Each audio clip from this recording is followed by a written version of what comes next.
भगवान श्री कृष्ण का नाम दामोदर कैसे पड़ा। एक बार गोकुल में माता यशोदा दूध को मथकर माखन निकाल रही थी। उसी समय श्री कृष्ण वहां आए और दूध पीने की जिद करने लगे। उनका मनोहर मुख देखकर वैसे ही माता यशोदा सब कुछ भूल जाती थी। उन्होंने सारा काम छोड़ा और श्री कृष्ण को स्तनपान कराने लगी। वो ये भूल गई कि उन्होंने अंगीठी पर दूध गर्म करने के लिए रखा है। दूध पिलाते हुए अचानक उन्हें याद आया कि अंगीठी पर दूध रखा, दूध तो उबल गया होगा। ये सोचकर उन्होंने श्री कृष्ण को वहीं छोड़ा और दौड़कर रसोई में गईं। उधर श्री कृष्ण बड़े क्रोधित हुए। माता और पुत्र के मध्य किसी का भी आना उनसे सहन नहीं हुआ। उसी क्रोध में उन्होंने वहां पड़े माखन के सारे घड़ों को फोड़ दिया और प्रेम पूर्वक माखन खाने लगे। उधर जब यशोदा मैया वापस आई तो देखा कि सारा घर का माखन से भरा हुआ है। जहां देखो वहीं माखन गिरा हुआ दिखाई देता था। अब क्रोधित होने की बारी यशोदा मैया की थी। उन्होंने सारा दिन श्रम कर उस माखन को निकाला था और श्री कृष्ण ने उनकी सारी मेहनत पर पानी फेर दिया। ये सोचकर उन्हें भी बड़ा क्रोध आया। फिर क्या था, उन्होंने एक छड़ी उठाई और श्री कृष्ण को मारने दौड़ी। तीनों लोकों के स्वामी श्री कृष्ण उनसे बचने के लिए भागे। सभी देवता स्वर्ग में उनकी इस लीला के दर्शन कर रहे थे। माता बड़ी थी और श्री कृष्ण छोटे, फिर भी वह उन्हें पकड़ नहीं पाई। भला प्रभु की इच्छा के बिना उन्हें कौन पकड़ सका है। अंत में वह थक कर वहीं भूमि पर बैठ गई। जब श्री कृष्ण ने देखा कि लीला कुछ अधिक ही हो गई है और माता थक चुकी हैं, तो वह स्वयं उनके पास पहुँचे। उन्होंने प्रेम पूर्वक मैया का पसीना पोंछा, किंतु इतना श्रम करने के कारण यशोदा का क्रोध और बढ़ गया था। उन्होंने झट से कन्हैया को पकड़ लिया। इसे प्रभु की ही लीला कहेंगे कि उन्होंने समझा कि मैंने कान्हा को पकड़ लिया।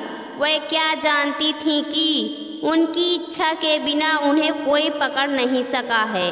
अब उन्हें दंड क्या दें। उन्होंने सोचा कि कृष्ण को इस ओखली से बांधकर घर का सारा काम निपटा लें, पर श्री कृष्ण को भला कोई बांध सका है। उनकी एक और लीला आरंभ हुई। यशोदा ने एक रस्सी उठाई और जब उससे श्री कृष्ण को बांधना चाहा तो वह रस्सी उनके पेट से 2 अंगुल छोटी पड़ गई। उन्होंने दूसरी रस्सी पहली रस्सी के साथ जोड़ी, लेकिन रस्सी फिर 2 अंगुल छोटी पड़ गई। अब तो यशोदा ने एक के बाद एक रस्सी जोड़ना आरंभ किया, किंतु हर बार रस्सी 2 अंगुल कम ही पड़ती रही। मैया खींचती रही और श्री कृष्ण हंसते रहे। उनकी ये लीला इसी प्रकार बहुत देर तक चलती रही। श्री कृष्ण को न बांधना था, न वे बांधे। अंत में यशोदा पुनः थक कर चूर हो गईं, किंतु श्री कृष्ण के लिए रस्सी 2 अंगुल छोटी ही रही। अब तो कान्हा ने देखा कि मैया थक गई हैं। उनका वात्सल्य जागा और उन्होंने अंततः स्वयं ही स्वयं को बांध लिया। यशोदा ने चैन की सांस ली और घर के काम में लग गई। श्री कृष्ण ने सोचा कि माता अपने कर्तव्य पालन में व्यस्त है, तो मैं स्वयं के कर्तव्य का वहन कर लूं। वह ओखली को घसीटते हुए आंगन में पहुँचे। वहां अर्जुन के 2 विशाल पेड़ लगे हुए थे, जो वास्तव में नल कुबेर एवं मणिग्रीव नामक 2 गंधर्व थे। वह नारद जी के श्राप के कारण वृक्ष बन गए थे। नारद जी ने कहा था कि जब श्री कृष्ण अवतार होगा तो वही उनका उद्धार करेंगे। आज अंततः उनके उद्धार की बारी आई। श्री कृष्ण घुटने के बल चलते हुए दोनों वृक्षों के बीच से निकल गए। पर ओखली फंस गई। कन्हैया ने आगे बढ़ने के लिए थोड़ा और जोर लगाया और दोनों वृक्ष जड़ सहित उखड़कर नीचे आ गिरे। इससे नलकुबेर और मणिग्रीव श्राप मुक्त हो उनके समक्ष आकर खड़े हो गए। श्री कृष्ण ने उन्हें आशीर्वाद दिया और वह अपने धाम पधारे। उधर वृक्षों के गिरने से धरती डोल उठी थी। माता यशोदा किसी अनिष्ट की शंका से दौड़ती हुई आंगन में तो देखती हैं तो दोनों वृक्ष गिर पड़े हैं और कन्हैया उनके बीच खेल रहे हैं। उनकी जान में जान आई। वह दौड़ती हुई गई और तत्काल कन्हैया की रस्सी को खोलकर उन्हें मुक्त किया। श्री कृष्ण की एक और लीला का अंत हुआ। संस्कृत में रस्सी को दाम और पेट को उदर कहते हैं। इसी कारण रस्सी से पेट द्वारा बंधे होने के कारण श्री कृष्ण का एक नाम दामोदर पड़ गया। इसी विषय में एक और कथा हमें भविष्य पुराण में मिलती है। एक बार राधा जी उद्यान में बैठी श्री कृष्ण की प्रतीक्षा कर रही थीं।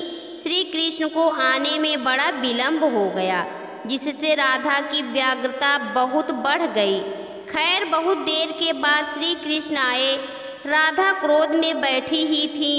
कहीं श्री कृष्ण शीघ्र न चले जाएं, ये सोचकर उन्होंने उन्हें लताओं की रस्सी से बांध दिया। उन्हें बांधने के बाद उन्होंने उनसे विलंब का कारण पूछा।